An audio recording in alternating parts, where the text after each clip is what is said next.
Alright guys, welcome to my channel, and in today's video I'm going to be showing you guys how to salvage a motor that's been underwater or been sitting in a junkyard for a very long time. So let's get into today's video.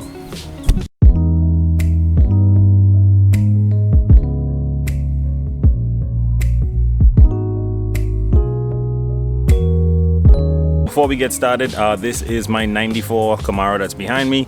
It had this LT1 T56 combo inside of it. I got it out. I'm going to be taking it inside my shop now. What I'm going to be doing is separating it from the gearbox and putting it on the engine stand so we can take off the valve covers, take off the oil pan, and pretty much determine if it's worth it to fix this motor. It went underwater in a hurricane, which was Hurricane Dorian about almost 3 years ago now. I think in September going to make 3 years.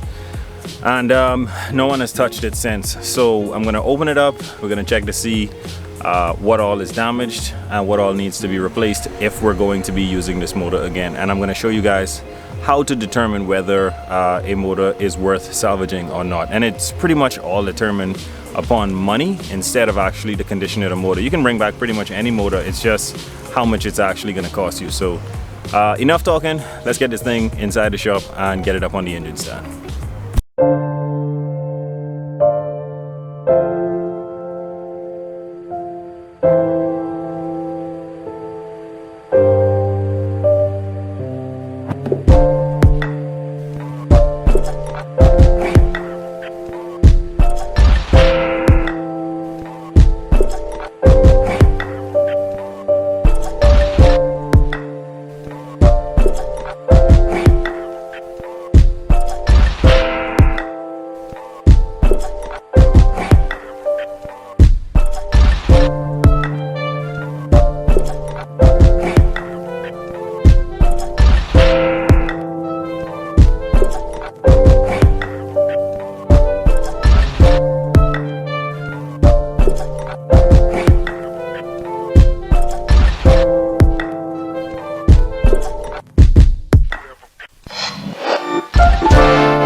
Alright guys, we have the 5.7 LT1 motor on the stand.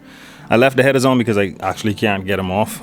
There's 2 bolts that's stuck in them. I'm probably gonna have to cut those off, but when we look in this motor, I know it's gonna look horrific, but it's actually not as bad as it looks because none of the port is like really messed up on that head. All of them is just like water that's been sitting in there.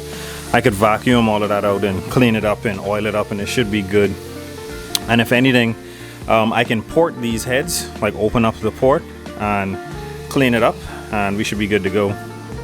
But definitely when taking a motor out the junkyard, you need to pull the valve cover, you need to pull the intake, you need to make sure look down into the top of the motor and check the drivetrain.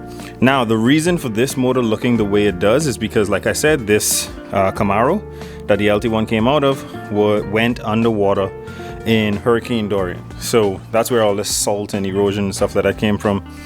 But in the next couple of videos, I'll most likely clean this up and show you guys how easy it is to bring back a car from going underwater. The what do you call those? The lifters. I'll probably change those out just because they've been underwater so long. And anything else that I find corroded, I'll probably change out. But valve train wise, everything is still pretty tight. None of the push rods are bent, which means that they did not try to start this motor with water on top of it or on any of the pistons.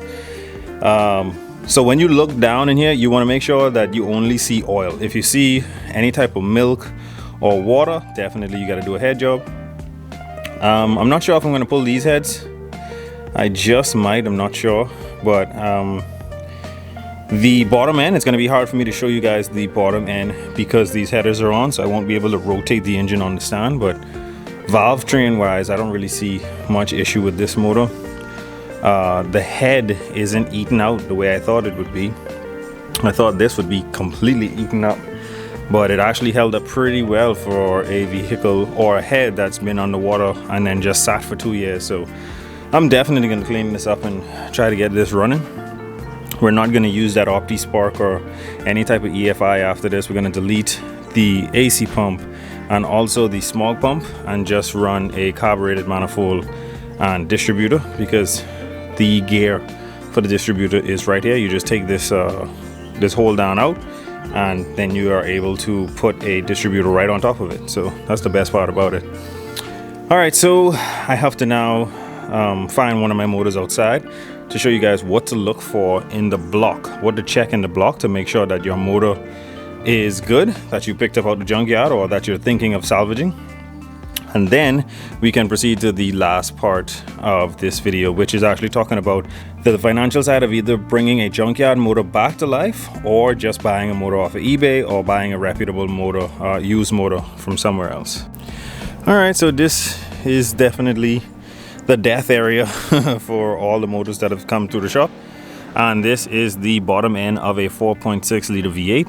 And what you want to check when you get a motor out of the junkyard, you definitely want to check your main caps. This is for the crankshaft that holds the crankshaft down to the block, and you want to check your rod caps. You want to make sure that all the bearings are good in them, there's no scorching, there's nothing like that going on. Also, you want to make sure that all of your rods are straight and aren't bent.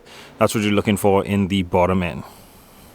Alright, so now that we've already talked about what to look for when you remove those valve covers and that intake manifold, let's recap. You want to definitely look for to make sure none of the valve train, which would be your push rods or your springs or your lifters, are bad. You also want to make sure that nothing is bent or nothing is visibly broken, especially when a motor has been underwater like this one. In the bottom end, especially a motor coming out of the junkyard or some motor that you're not sure about or you're thinking about salvaging, you want to check your main caps, you want to check your rod caps, and you also want to make sure that all of your rods are straight and there's no visible damage to the pistons or the rods. A motor like this costs about a little over 3 grand online. So when I do the parts list for this and when I see what all needs to be replaced, if that parts list is anywhere close to that $3,000 mark, I'll just scrap this motor and buy one online. It makes more sense to do that. Definitely that's how you want to think about it, especially when you're bringing a motor back from the dead, meaning something that's not been running for a while or something that you're not sure about. You never want to dump more money into a motor than what it's worth. So that's definitely the best way to go about it. That's pretty much all you need to know when it comes to trying to salvage a motor. Definitely, if you got the motor for cheap, you want to open it up and check absolutely everything on it, which would be your main caps, your rod caps. Check to see if all those rods are straight. Make sure your pistons are good. You also want to check your complete valve train. Make sure there's no damage there. Just as good measure, you would want to change your water pump, you would want to change your oil pump, especially if the motor checks out in good condition, just so it's a bit of added security, especially if you're going to beat on your motor like I do. This is all of the tips and tricks that you need to know when trying to salvage an old motor. So thank you guys so much for watching. Make sure to like, share, and subscribe. Always remember, don't drift without your dreams, and I'll catch you guys on the next one.